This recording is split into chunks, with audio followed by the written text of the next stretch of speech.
আসসালামু আলাইকুম। আজকের অনলাইন ক্লাসে সবাইকে স্বাগতম।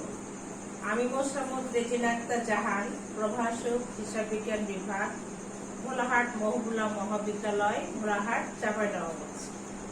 আমার সাথে থাকছো বিবিএস প্রথম বর্ষের ছাত্রছাত্রী বৃন্দ। আশা করি তোমরা সবাই ভালো আছো এবং আমি গত ক্লাসে তোমাদের রেকর্ডিং ট্রানজেকশনের উপর ক্লাস নিয়েছিলাম, সেগুলো নিশ্চয় তোমরা পড়াশোনা করেছো। আমি তোমাদের আজকে এই রেকর্ডিং ট্রানজেকশন থেকে অঙ্ক শুরু করে দিব। যে অঙ্ক আমি করাবো তোমাদের, সেটি তোমরা ইন্টার ফার্স্ট ইয়ারে করেছো। জাবেদা, কিভাবে জাবেদা নির্ণয় করতে হয় সেটা আমি, যেটা আমেরিকান পদ্ধতি, সেই আমেরিকান পদ্ধতি আমি আলোচনা করে দিয়েছি। সেই পদ্ধতির আলোকে আমি জাবেদা তোমাদের দেখাবো। এই জাবেদা ভুক্তির জন্য আমি তোমাদের এখানে একটা অঙ্ক পড়ছি, যেটি আমি পড়ছি এটি হলো হাফিজউদ্দিন বই থেকে পড়াচ্ছি, তোমরা দেখবা। এটি হাফিজউদ্দিনের প্রবলেম 2। আমি প্রথমে অঙ্কটি পড়ছি, তোমরা শোনো। 1 জানুয়ারি 2009, the angle started a business by bringing cash টাকা 20,000 and furniture worth টাকা 5,000 as capital। আমরা ইন্টার ফার্স্ট ইয়ারে কি করেছি? ইন্টার ফার্স্ট ইয়ার সেকেন্ড ইয়ারে আমরা বাংলায় পড়েছি অঙ্ক। এখানে আমরা দেখতে পাচ্ছি হঠাৎ করে আমাদের ইংলিশ আসছে। আমরা এখন আমি যে 2 লাইন পড়লাম ইংরেজি, আমি এটি বাংলা বলে দিচ্ছি, তোমরা মনোযোগ দিয়ে শোনো। এখানে যে ইংলিশটি ছিল সেটার বাংলা হচ্ছে 2009 সালে অ্যাঙ্গেল একটা ব্যবসা শুরু করছে। এই ব্যবসা শুরু করার সময় অ্যাঙ্গেল নগদে 20,000 টাকা এবং 5,000 টাকা মূল্যের ফার্নিচার নিয়ে ব্যবসাটা শুরু করলো। তাহলে নগদ আনছে 20,000, ফার্নিচার আনছে 5,000 টাকা মূলধন হিসাবে এগুলো নিয়ে ব্যবসার কাজ শুরু করলেন। During the month, the following transactions were performed on his business. এই ব্যবসায়ে এই মাসে নিম্নলিখিত লেনদেনগুলো সম্পাদিত হয়েছে। 2009 জানুয়ারি 2 বলা হচ্ছে open A current account with Islami bank. তাহলে 2 তারিখে বলা হচ্ছে যে ইসলামী ব্যাংক হিসাবে চলতি হিসাব খোলা হলো। এই ব্যবসায়ের মালিক ব্যবসা শুরু করার জন্য নগদ কিছু এনেছে, কিছু নিয়ে এসছে, ফার্নিচার নিয়ে ব্যবসা শুরু করছে। এখন এই ব্যবসার নিরাপত্তার জন্য আমরা দেখতে পাচ্ছি যে এই ব্যবসায়ের মালিক 2 তারিখে ব্যাংকে কিছু টাকা খুলেছে, ব্যাংক অ্যাকাউন্ট খুলে ব্যাংকে টাকা জমা রেখেছে 5,000 টাকা। এখন আমরা জানি যে আমরা যখন জাবেদা লিখি, জাবেদা করার সময় আমরা কিন্তু একটা ছক দেখেছি ইন্টারমিডিয়েটে। এখানেও আমরা এরকম ছক আঁকাবো এবং এই ছকে আমাদের যে লেনদেনগুলো আছে এই লেনদেনগুলো আমরা রেকর্ড করব। তাহলে আমি ছক দেখাচ্ছি।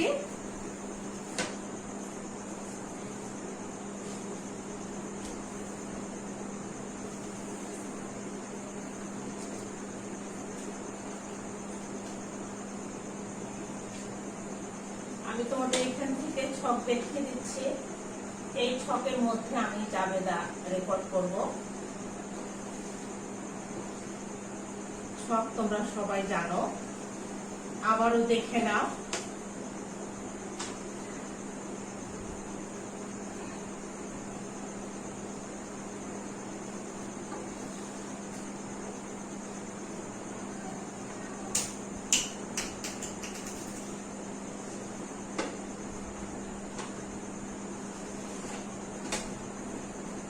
আমরা জাবেদার কি দেখেছি? একটি তারিখের ঘর থাকে, আমরা তারিখের ঘর আঁকাবো।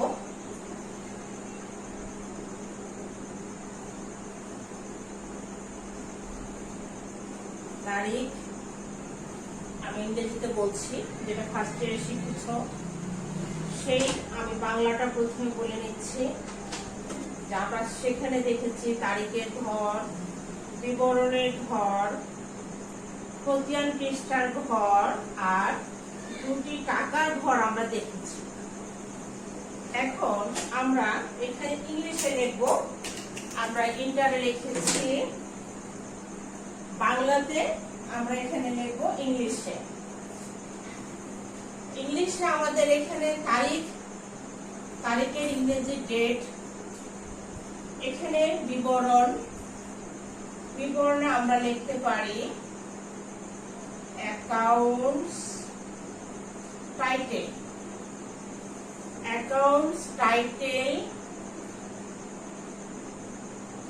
অ্যাকাউন্ট টাইটেলস এন্ড এক্সপ্লেনেশন, ব্যাখ্যা। এই ঘরে আমরা দেখতে পাচ্ছি বিবরণ, হিসাবের বিবরণ এবং ব্যাখ্যা। আর যেটা আমরা খতিয়ান পৃষ্ঠা লিখেছি এখানে লিখবো LF। LF হচ্ছে লেজার ফলো। খতিয়ান পৃষ্ঠা, খতিয়ানের কত নম্বর পৃষ্ঠাতে আমাদের এই জার্নালটি স্থানান্তরিত হবে সেটি হচ্ছে LF, লেজার ফলো খতিয়ান পৃষ্ঠা। আর আমরা পাশে দুটি ঘর দেখতে পাচ্ছি, একটি আমরা বাংলাতে লিখেছি ডেবিট, এখানেও আমরা লিখব ডেবিট, পাশে টাকা। আর একটি লিখব ক্রেডিট, পাশে টাকা। এখন আমি তোমাদের যে অঙ্কটি পড়েছিলাম সেটি জাবেদাভুক্ত করব। জাবেদাভুক্তি করার জন্য আমি এখানে তোমাদের উপরের লাইনে দিয়ে দিচ্ছি যে আমাদের কোম্পানির নাম, এখানে কোম্পানির নাম হচ্ছে অ্যাঙ্গেল। তো এখানে ইন দি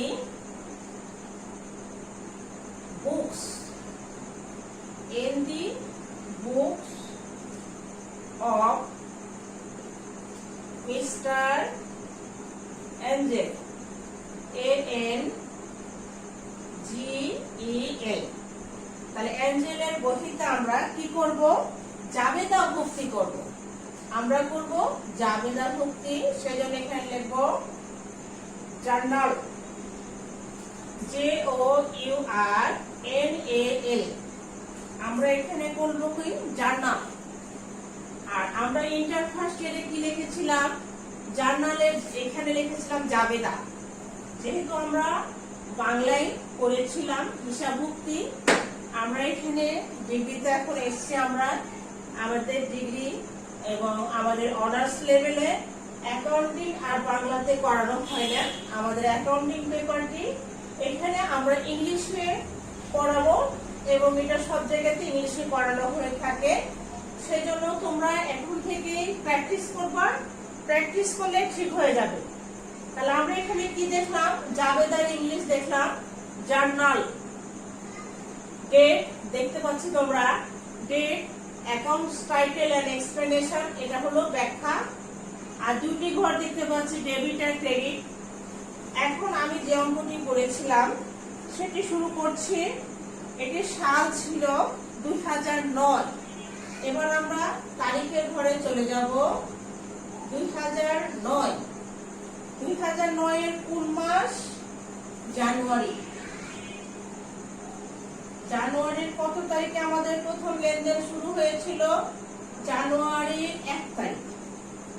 জানুয়ারির 1 তারিখে কি লেনদেন ছিল? এখানে বলা ছিল যে ব্যবসায়ের মালিক অ্যাঞ্জেল, সে ব্যবসায়ের মালিক নগদ 20,000 টাকা এবং ফার্নিচার নিয়ে এসেছিল 5,000 টাকা নিয়ে ব্যবসা শুরু করেছে। তাহলে আমাদের ব্যবসা আসছে কি? ক্যাশ। আর আসছে ফার্নিচার।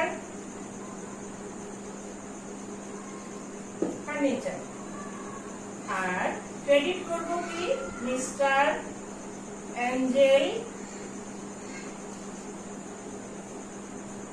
অ্যাঞ্জেলস ক্যাপিটাল ক্রেডিট করব। এখন দেখো আমরা যেটি ইন্টারমিডিয়েটে করতাম কি, এটা নগদান ডেবিট, ফার্নিচার হচ্ছে আসবাবপত্র ডেবিট। আর এখানে যেটা দেখতে পাচ্ছি অ্যাঞ্জেল ক্যাপিটাল, এটা লিখতাম মিস্টার অ্যাঞ্জেলের মূলধন হিসাব। তো তোমরা লিখে ফেলো, আমি যে বাংলাগুলো বলছি। ক্যাশ নগদান, ফার্নিচার আসবাবপত্র, মিস্টার অ্যাঞ্জেল ক্যাপিটাল, মিস্টার অ্যাঞ্জেলের মূলধন হিসাব। এখন আমরা দেখেছিলাম যে আমাদের এখানে যে উদ্দীপক আছে সেই উদ্দীপকে আমাদের বলা হচ্ছে যে নগদে নিয়ে আসা হয়েছে 20,000 টাকা। 20,000 টাকা বসিয়ে দিলাম নগদে। ফার্নিচার নিয়ে এসছে 5,000 টাকা, ফার্নিচার 5,000 টাকা বসালাম। তাহলে মূলধনে কত টাকা ট্রান্সফার করব? মূলধনে ট্রান্সফার করব আমরা 25,000 টাকা। তাহলে ব্যবসায় মালিক যখন ব্যবসা শুরু করেছিল, এই ব্যবসা শুরুর প্রারম্ভে নগদে নিয়ে এসেছিল 20,000 টাকা, ফার্নিচার 5,000 টাকা। এই নিয়ে এসে মূলধন নিয়ে এসে ব্যবসা শুরু করেছিল। তাহলে দেখো, আমি তোমাদের যে সূত্র লিখে দিয়েছিলাম সেই সূত্রতে আমাদের এখানে দেখো ক্যাশ কিন্তু অ্যাসেট অর্থাৎ সম্পত্তি। এখানে অ্যাসেট কি হলো? অ্যাসেট আগমন করলো। ব্যবসায়ে ক্যাশ আগমন করেছে, ব্যবসায়ে আরো অ্যাসেট কি আগমন করেছে? আমাদের ফার্নিচার। তাহলে ফার্নিচারও কিন্তু আমাদের অ্যাসেট, সেজন্য আমি তোমাদের সংক্ষেপে লিখে দিলাম। এগুলো লেখার কারণ হচ্ছে তোমরা যখন ইকুয়েশন করাবো, আমি যে তোমাদের জার্নাল করাবো, এই জার্নাল থেকে তোমাদের খতিয়ান শিখাবো এবং খতিয়ানের পরে তোমাদের আমি ইকুয়েশনে নিয়ে যাব। যখন আমি তোমাদের ইকুয়েশন অথবা সমীকরণ, যেটি তোমরা বাংলায় সমীকরণ যখন করাবো, তখন আমাদের অ্যাসেটের সাথে কিভাবে লায়াবিলিটির সম্পর্ক, অ্যাসেট কিভাবে বাড়ছে অথবা কমছে, কিংবা আমাদের যে সূত্র, সেই সূত্রটা বোঝার জন্য আমি তোমাদের এখানে প্লাস লিখে দিলাম, কখনো মাইনাস লিখবো। যেহেতু এখানে ক্যাশ এসেছে সেজন্য ক্যাশকে করে দিলাম প্লাস। আচ্ছা, ফার্নিচার এসছে সেজন্য ফার্নিচারকে করে দিলাম অ্যাসেট প্লাস। আর এখানে আমরা দেখতে পাচ্ছি মিস্টার অ্যাঞ্জেলের ক্যাপিটালটা হলো আমাদের লায়াবিলিটি, দেনা। আমরা যে সূত্র করেছি সেই সূত্র অনুযায়ী যদি দেনা বৃদ্ধি পায়, তাহলে দেনা হয় ক্রেডিট। সম্পত্তি আসলে অথবা সম্পত্তি বৃদ্ধি পেলে ডেবিট। এখন আমরা দেখতে পাচ্ছি সম্পত্তি এসছে দুই ধরনের, নগদ আর ফার্নিচার, সেজন্য অ্যাসেট প্লাস। আর এই যে ব্যবসায় শুরুর সময় যে সমস্ত আনলো, এটার জন্য ব্যবসার মালিকের আমরা ক্যাপিটাল তৈরি করলাম। এই ক্যাপিটালটা আমরা জানি যে ক্যাপিটাল মালিকের মূলধন সর্ব অবস্থায় দেনা প্রদর্শন করে, সেজন্য লায়াবিলিটিকে প্লাস করে দিলাম। এখন এটির ব্যাখ্যা আমরা কি লিখব? যে এটির ব্যাখ্যা লিখি যে ব্যবসার মালিক মূলধন, ক্যাশ এবং ফার্নিচার নিয়ে ব্যবসা আরম্ভ করলেন। এটি তোমরা লেখো, ক্যাশ টাকা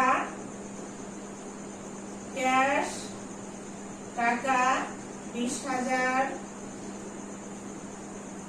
and আমি সংক্ষেপে চিহ্ন দিলাম, and ফার্নিচার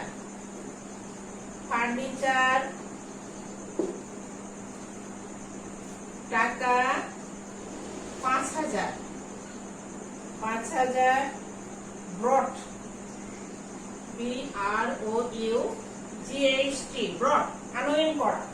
ব্যবসায়ের মালিক আনয়ন করলে ব্রট বাই অনার।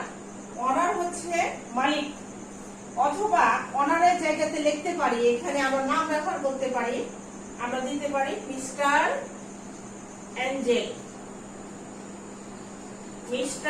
অ্যাঞ্জেল।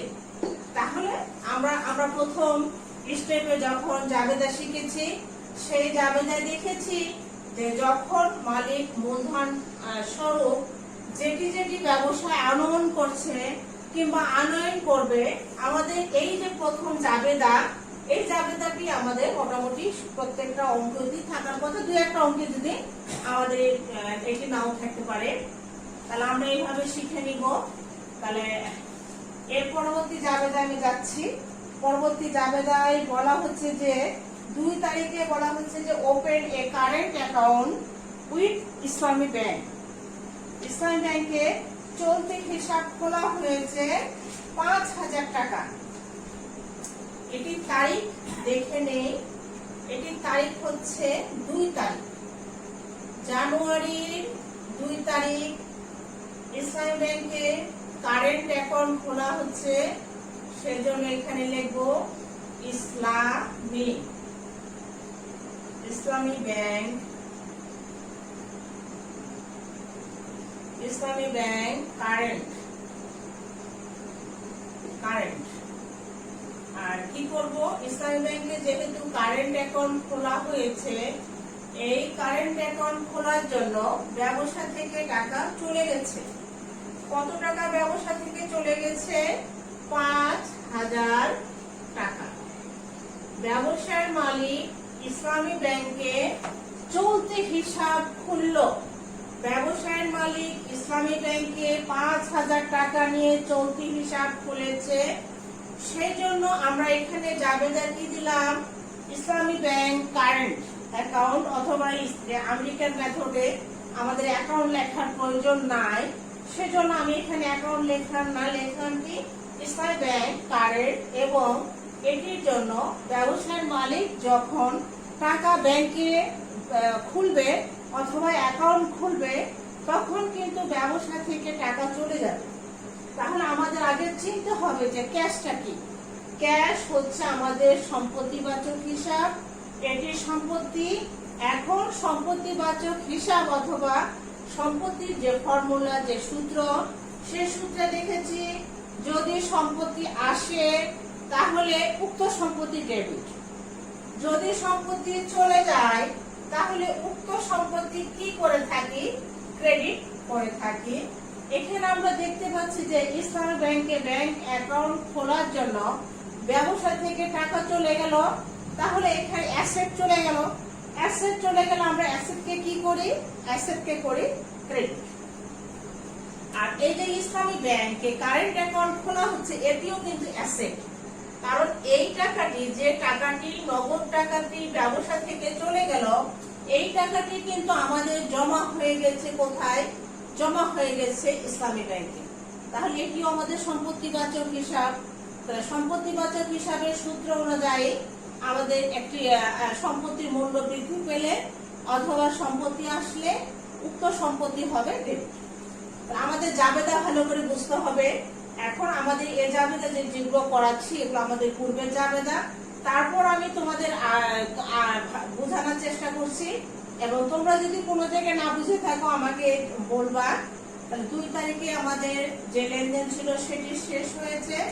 এখন এটির জন্য ব্যাখ্যা আমি লিখে দিচ্ছি। Current account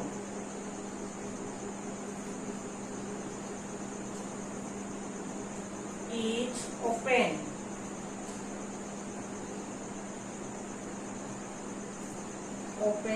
with Islami Bank.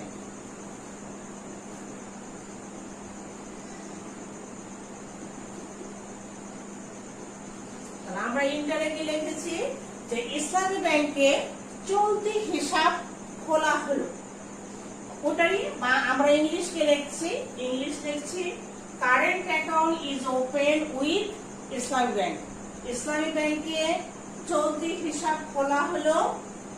পরবর্তী ট্রানজাকশনে আমরা চলে যাই। ট্রানজাকশন হচ্ছে আমাদের লেনদেন।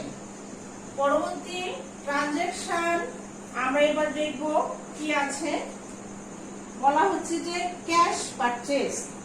3 তারিখে বলা হচ্ছে ক্যাশ পারচেজ, অর্থাৎ নগদে ক্রয় করেছে।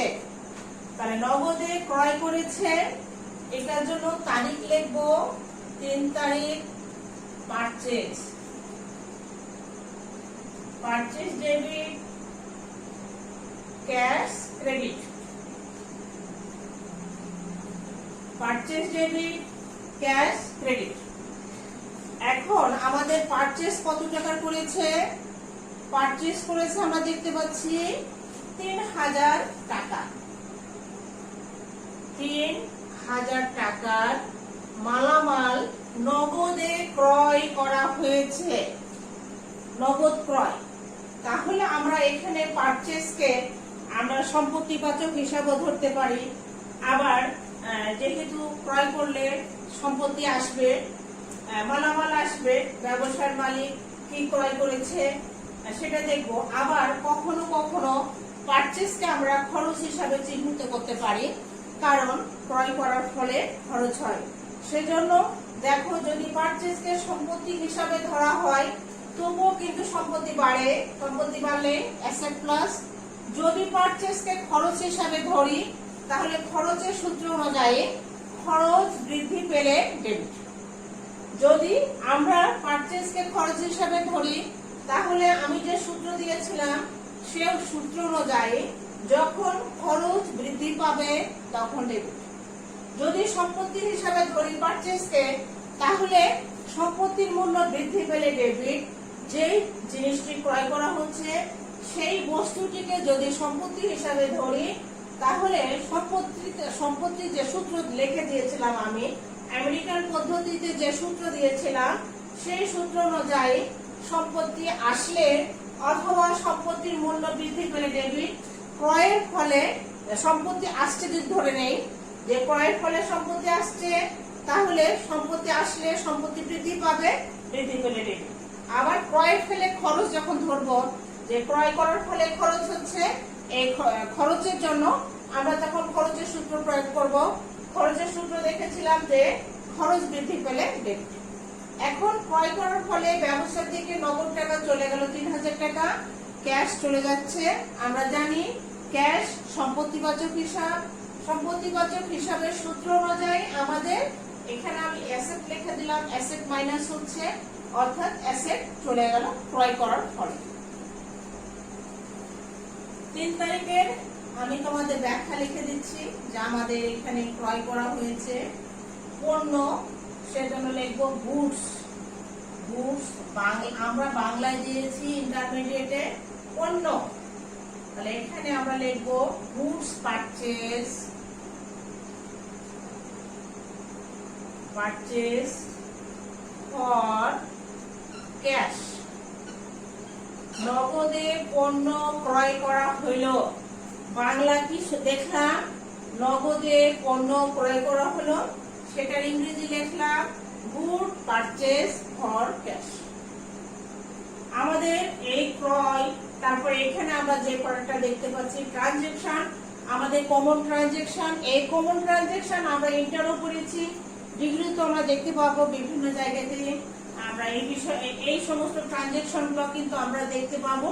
সেজন্য আমাদের এখন এই ট্রানজেকশন গুলো তোমাদের উচিত ভালোভাবে বুঝে অধ্যয়ন করা এবং আমাদের কিভাবে সম্পত্তির সাথে সম্পর্ক, অন্যান্য খরচের সাথে আমি যে সূত্রগুলো লিখে দিয়েছিলাম সেই সূত্র অনেক সুন্দরভাবে তোমরা অধ্যয়ন করো। 10 তারিখে কি দেখতে পাচ্ছি, 10 তারিখে বলা হচ্ছে যে sold good to Lucky, Lucky and company. Lucky কোম্পানির কাছে পণ্য বিক্রি করা হয়েছে। কত টাকার পণ্য? 4000 টাকার পণ্য লাকি কোম্পানির কাছে বিক্রি করা হয়েছে। এখন আমি এখানে যে লেনদেনটি ঘটেছে 10 তারিখে, 10 তারিখে লেনদেনে দেখো যে এখানে যে সোল্ড করেছে এই সোল্ডের সময় ক্যাশ কথাটা উল্লেখ নাই, তাহলে এখানে ক্যাশ উল্লেখ নাই এবং সাথে সাথে আমাদের কি লেখা আছে যে বিক্রি করা হয়েছে কার কাছে? লাকি কোম্পানির কাছে। তোমরা ইন্টারমিডিয়েটে দেখেছো যে যখন কোনো লেনদেন ঘটে, যখন কোনো ক্রয় অথবা ক্রয় ঘটে এবং ক্রয়ের সময় যদি নগদ কথাটি লেখা না থাকে এবং কার কাছ থেকে ক্রয় করা হয়েছে নির্দিষ্ট করা থাকে, তখন আমরা কি শিখেছিলাম? তখন আমরা এই লেনদেন কি নগদ না ধারে শিখেছিলাম। যেহেতু আমাদের ক্যাশ কথাটা উল্লেখ নাই এবং আমাদের বলা হচ্ছে যে এটি লাকির কাছ থেকে কেনা হয়েছে, লাকির কাছ থেকে কেনা হয়েছে এবং পাশে ক্যাশ নাই। যদি ক্যাশ থাকতো তাহলে ধরে নিতাম এটা ক্যাশ ট্রানজেকশন। ক্যাশ না থাকার জন্য আমরা ধরে নিব এটি বাকিতে ট্রানজেকশন, যেহেতু আমাদের অ্যাকাউন্টিং এর সূত্র অনুযায়ী এটি নির্দেশ করে, যেটি তোমরা ফার্স্ট ইয়ারে শিখেছো। যদি আমাদের ক্লিয়ার করে লেখা না থাকে ক্যাশ, এবং এখানে আরেকটা সিস্টেম আছে যে ক্যাশ লেখা নাই কিন্তু আমাদের নাম উল্লেখ আছে যে অমুকের কাছে ক্রয় করা হলো, তাহলে অমুকের কাছ থেকে যেহেতু ক্রয় করা হলো এটি আমাদের বাকিতে লেনদেন। তো তাহলে বাকিতে লেনদেনের আমাদের যে সূত্র, সেই সূত্র অনুযায়ী তখন আমরা এবার রেকর্ড করব। আমি তোমাদের যে জাবেদা দেখাচ্ছিলাম, শুরু করেছিলাম, আমি আজকের মতো এখানে এইটুকু শেষ করলাম। পরবর্তী জাবেদা যেটুকু বাকি থাকবে ইনশাল্লাহ আমি সেটি সামনে ক্লাসে কমপ্লিট করে দিব। আজকের মতো আমি এখানেই তোমাদের সবাইকে ধন্যবাদ জানিয়ে আমি আমার ক্লাস শেষ করলাম।